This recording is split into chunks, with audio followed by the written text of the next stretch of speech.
नमस्कार, आरूज cooking and क्रिएशनमध्ये आपले स्वागत आहे। चला तर आज आपण पाहूया श्रावणी घेवड्याची भाजी, तीही एकदम वेगळ्या पद्धतीने।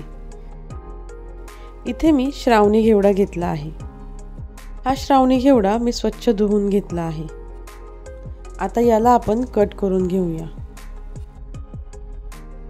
आता श्रावणी घेवड्याची मागची आणि पुढची ही दोन्ही देठं आपण काढून टाकणार आहोत आणि श्रावणी घेवडा या अशा पद्धतीने थोड्या मोठ्याच पीसमध्ये आपण कट करून घ्यायचा आहे।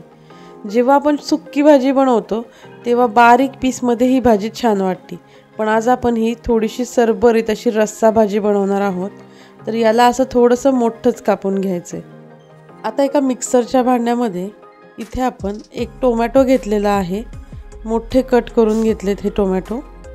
त्यानंतर 4 ते 5 पाकळ्या लसूण आणि थोडंसं आलं घेतलेलं आहे, अर्धाच इंच आलं घ्यायचं आहे। 2 मीडियम साईजचे कांदे आपण मोठ्या आकारात कापून घेतलेत। आता याची पेस्ट करून घेऊया। कढईमध्ये 3 पळ्या तेल तापत ठेवलं होतं। तेल गरम झाल्यावर इथे आपण अर्धा चमचा जिरं, अर्धा चमचा मोहरी घातलेली आहे आणि हे दोन्ही छान फुललं की आपण जी कांदा टोमॅटोची पेस्ट केली होती ती आपण इथे घातली आहे। आता ही पेस्ट छान तेल सुटेपर्यंत परतून घ्यायची आहे। तर यामध्ये अर्धा चमचा हळद, 1 चमचा मिरची पावडर आणि 1 चमचा धने पावडर घालून हा मसाला आपण परतून घ्यायचा आहे।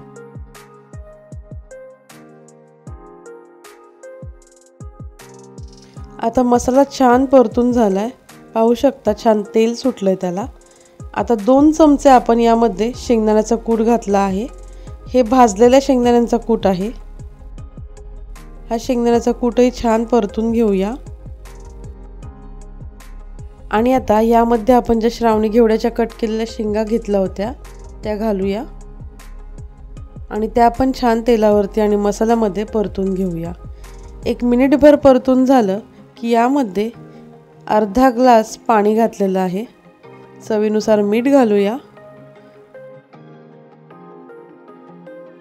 आणि आता झाकण ठेवून 10 मिनिटे या शेंगा छान शिजवून घेऊया।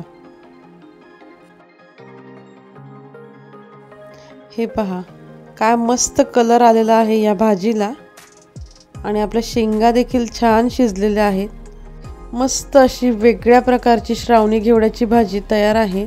तुम्ही सुद्धा नक्की ही भाजी ट्राय करा।